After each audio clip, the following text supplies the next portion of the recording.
back to CETV. I'm your host, Elif, Ersan. And I'm your co-host, Christina, Ambalavanar. And we're back with the latest news on the Histories. Historians have done the research necessary for this weekly special, and we are now here to present it to you. Here are the top 5 underrated figures in history. Anastasia La Rosa, later known as Hürrem, the greatest empress of the East, started as a concubine in the Ottoman imperial harem and quickly rose from the position of slave girl to Haseki, making her Sultan Suleiman's favorite. She even convinced Suleiman to legally marry her, breaking a 300-year-old custom that Ottoman rulers were not to marry their concubines. When Suleiman's mother, who was the most powerful lady in the imperial harem, died, Hürrem started the Sultanate of Women and became the first free concubine to gain complete control over the imperial harem. Along her rise to power, she made rivals, such as Grand Vizier Ibrahim Pasha, Prince Mustafa, who was rightful heir to the throne, Ahmed Pasha, and many more. Ibrahim Pasha was one of the first to fall for Hürrem's intrigues and was strangled to death in the Topkapı Palace. Prince Mustafa, the brilliant heir admired by everyone, was also strangled 17 years later for treason against Suleiman, leaving the heir to the throne to pathetic drunkard Selim II. At a time where women had very few rights, Hürrem put forth large-scale building projects, influenced the Sultan's diplomatic relations, held power in the Sultan's court, prevented the ongoing slave trade in the Polish lands, and got rid of all her arch rivals. This lady is the definition of underrated. Joan of Arc was another person who was greatly underrated in history. Overall, she saved her homeland France from being overtaken by the English. She claimed to have a divine purpose from God to save France. She would not be stopped by people who didn't believe that she could change things in her country. Eventually, people began to realize that she could make some good transformations and backed her trip to Chinon, where she took command of the French army. She was an inspirational leader to her soldiers, and she marched into Orleans despite the efforts of the besiegers. Even though she was injured, she was able to lead her army to defeat English force one by one. Upon her attack on the Duke of Burgundy, she was captured and then ransomed to the British, where she was then burned at the stake for being a relapsed heretic. Joan of Arc was underrated because she is not as well known as she should be for the accomplishments of the magnitude that she made. She deserves to be more well known because she really did a lot in the grand scheme of French history. Tamerlane was a sword of Islam who conquered more land than anyone else besides Alexander the Great. At just 24 years old, Tamerlane became leader of the entire Mongolian race and built his capital in Samarkand and was a major patron of the arts. He later moved on to conquer Persia, the Tatar Empire to the north, much of India, and the Mamluks in Egypt.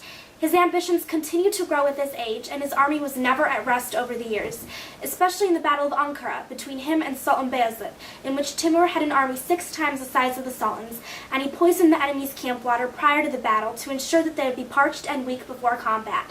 After victory, he captured the Sultan and one of his sons, and certain sources say he had a cage built where he took the Sultan back to his capital and humiliated him. Timur now occupied Nicaea, Bursa, and the other chief cities of the coast. Not to forget, the empire of the Turks nearly crumbled before his feet. After taking Baghdad and also killing 90,000 people, only to build a tower made of skulls, he decided he was then interested in the Chinese Empire, and he had set out ready to invade when he suddenly became ill and died on the way there. However, if he had actually made it to China, he would have easily added them to his empire. When you take a step back and look at Tamerlane as a whole, he may have been one of the most brutal warriors ever known in all of history, but his achievements and military skills were definitely impressive. Saladin, another underrated man, was a commander and ruler who was best known for leading the Muslim army against Christian forces in the Crusades. Through him, Jerusalem was taken under Muslim control. He is underrated because his story is mostly overshadowed by his opponent, King Richard the Lionheart from England, although recently he has been getting more well-known for his actions and has earned the respect of both Muslim and Christian scholars from his era. He was the founder of the Ayyubid dynasty, and Saladin was highly regarded for being a political genius for his military expertise, chivalrous nature, and strict obedience to justice and acceptance. The great architect Sinan was the chief Ottoman architect who constructed over 300 projects throughout the Ottoman Empire. He is considered the greatest architect of the classical period of Ottoman architecture, and yet he is still not as well known as his contemporary in the West, Michelangelo. Throughout his lifetime, Sinan built defenses and bridges, monuments, palaces, harems, imperial mosques, all of which were very influential in the world of architecture. He is also credited with building the largest dome and minares in the world when he built the breathtaking Suleymaniye Mosque for Sultan Suleiman. Later architects would copy the concepts that Sinan introduced through his masterpieces because Ottoman classical architecture reached its climax under Sinan and his brilliant techniques. Christopher Columbus sailed the ocean blue in 1492. Most everyone knows this nursery rhyme, but what most people don't know is that this is about all he did. Columbus tends to get most of the credit for discovering the Americas when, in fact, it was the Vikings who were the first to find it. Although the Spanish, because of Columbus, were the first to actually settle the Americas, they were also the first to bring diseases like smallpox. In the end, millions of men and women in the New World died because they had not been exposed to such diseases. In addition to bringing disease, Columbus was a ruthless slave trader and was responsible for the captivity of millions of helpless Africans who were forcibly taken from their homes. He kept a lot of the money from the people of Hispaniola, which he was the governor of, and was in turn loathed by the colonists under his control. Despite his brave characteristics, Christopher Columbus was really just a man who made many mistakes and does not deserve the whole of the credit awarded to him by people in the past. Queen Nefertiti was wife of King Akhenaten of Egypt.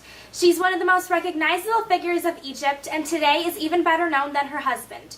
The reason behind her fame is pathetic and simple. She is famous for her statue found in a sculptor's workshop and her legendary beauty. Even though Nefertiti was not a person of extraordinary accomplishments, there are still countless documentaries on her, and even a couple movies, solely based on her life. To begin with, Nefertiti was not the only woman that the king was with, and she certainly was not treated in a manner that put her above the rest of the pharaoh's female friends.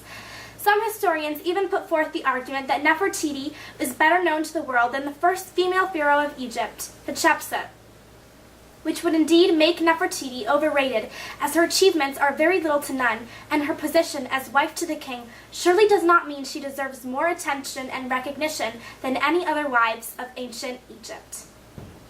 Winston Churchill was a man so famous for his inspiring speeches as the Prime Minister of England. On one hand, he was also one of the earliest voices to warn about Hitler during the Second World War. On the other hand, though, Churchill agreed at the Yalta Conference to allow Stalin to take control over Eastern Europe under the one condition that Greece wouldn't come under the influence of the Soviets. This was really a bad decision on Churchill's part because it led to Romania, Poland, and Hungary coming under Soviet control only until the late 1980s and 1990s. He was also typically overzealous with his use of the military, which resulted in a great loss of British life. The fact that he led Britain to victory in World War II is the only reason that he is not overlooked in history based on many of his previous actions. He does not deserve the recognition that he has received in the past for sure, making him definitively overrated. Emperor Justinian is the most famous figure in Byzantine history. However, the truth of the matter is that he receives more credit and admiration than he deserves. Another name Justinian is remembered by is Justinian the Great. However, is he truly deserving of this honorary name? Would a great emperor attempt to flee his empire during a rebellion, the way Justinian did during the Nika riot? Not to mention the sad fact that he bankrupted the empire with extravagant conquests. For instance, he turned the what should have been 3-year conquests against Italy into the Gothic Wars, which ultimately devastated Italy economically and politically for centuries to come, and his conquests against the Persians miserably failed. Justinian the Great may not be as great as people make him out to be. Albert Einstein closes the list of overrated people tonight. In general, Einstein took credit for the scientific discoveries that were not his to begin with. Although Einstein made equally important breakthroughs in relativity theory and related fields, he did not come up with many to begin with. Contrary to popular belief, Einstein didn't actually invent relativity or most of the other things for which he is credited. He is famous for his equation E equals mc squared for energy, but it was also previously published by Olinto di Pretto in an Italian journal 2 years before Einstein penned it, even though he claimed that he came up with the equation on his own. In addition to the borrowing of the formula for energy, he also borrowed the postulate that the speed of light is constant, as well as special relativity, and the idea that energy and mass are interchangeable. Lastly, it was H.G. Wells who first published the idea of atomic bombs.